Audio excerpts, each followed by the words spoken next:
Okay, so today we've got the Asus Sabertooth X79 and we're going to be checking to see if we need to carry out any maintenance on a motherboard. We want to check the condition of the south bridge, see if there's any dust that has ganked up behind this fan.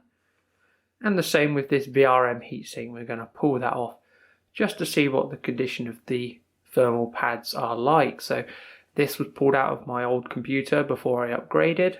And I'm just curious to see what the condition of the thermal paste down here is going to be, and just see if it's ever worth doing any maintenance on motherboards, especially if you had one in your system for maybe 5+ years. So let's go ahead and get these two bits off here.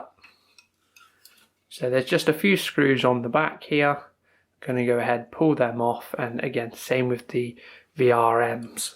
So pull the fan up there, we got a little bit of dust in there, nothing too major. You could easily blow that out with a bit of compressed air.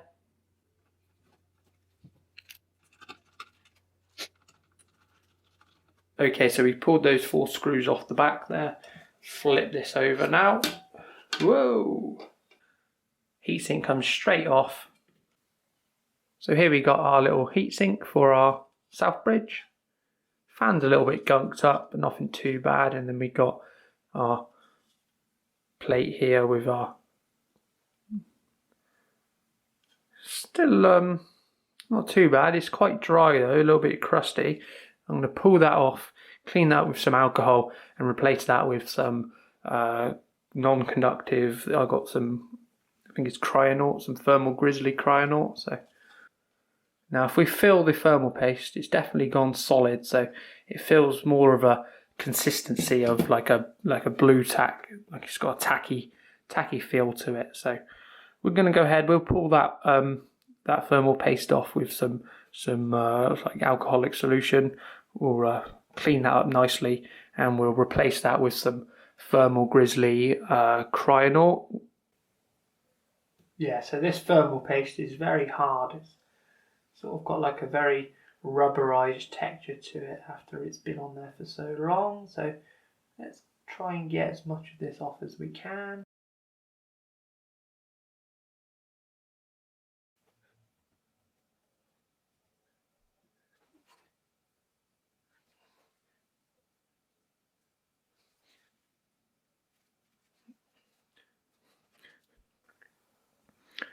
Okay, so we just cleaned off the old gunk with a bit of alcohol solution.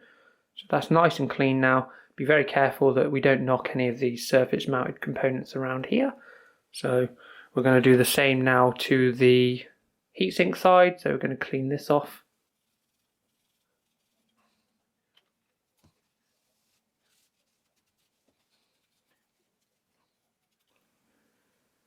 Okay, so they've cleaned up nicely there. I think what we'll do is we'll just give this a little blast out with some compressed air just to get all the dust out of the fan.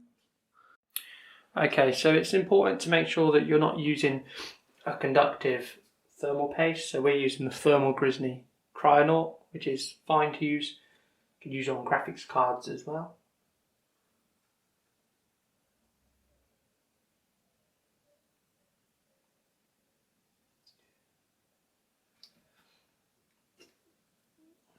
There we go, we just put a little blob on there. And this stuff's great because it doesn't harden over time, so it should stay soft and shouldn't dry up like that old goop that was on there. Maybe it will after a certain amount of time. So let's get this fan connector back in. Problem is I can't remember where it went. Ah, there we go, so that just drops down like that.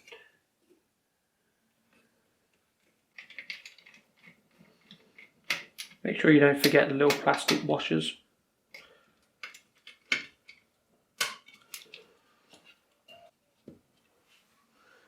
Okay, so we've replaced the thermal paste now on the south bridge. So we've got some nice fresh Thermal Grizzly on there. Let's quickly whack off this VRM and see what's going on underneath here.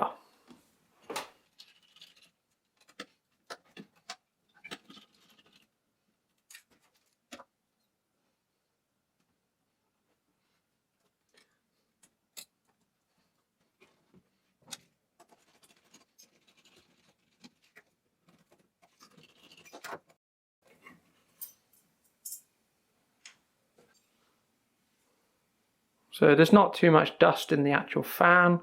Got our heatsink here with our thermal pad on that we're now going to have to replace, which is covering our VRMs up here.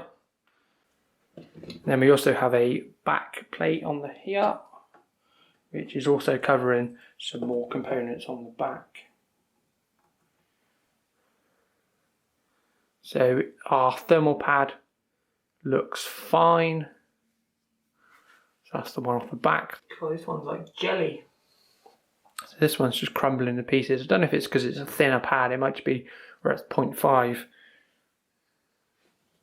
Okay, so we've got our VRM heatsink off. Same on the back. So we pulled off the back plate here that also had a thermal pad. Took the thermal pad off here. Now we will need to replace this one because it did break. It was sort of glued almost onto there with sort of heat and time, I guess. We've replaced the thermal paste on our south bridge. I'll quickly put all this back together with a nice new thermal pad on there, and then we'll just summarise at the end. We have our two thermal pads ready to go on. The one on the back is a 1mm size and the one on the front is a 0.5, so we can go ahead, put this on there. Don't forget to remove the plastic. Probably put it on the actual on the board itself and then put the heating on top, but you know, whichever way works. So now, why might you want to do this?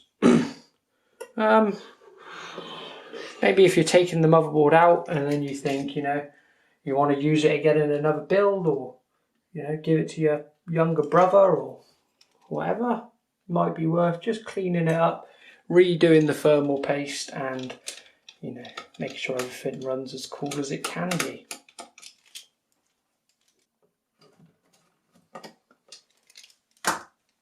Excellent, so we're all done. That is some quick motherboard maintenance. Now, why do you need to do this? You don't really, but maybe if the motherboard's been pulled out of an old system and you maybe want to put you know, reuse it into maybe like your younger brother's system or nephew's system, or maybe a second rig for yourself. You know, it's always worth, once the motherboard's out, if it's been in there 10 years, if this thermal paste has never ever been changed, might be worth doing it. But other than that, you know, it's not something you really need to consider. So thanks for watching and goodbye.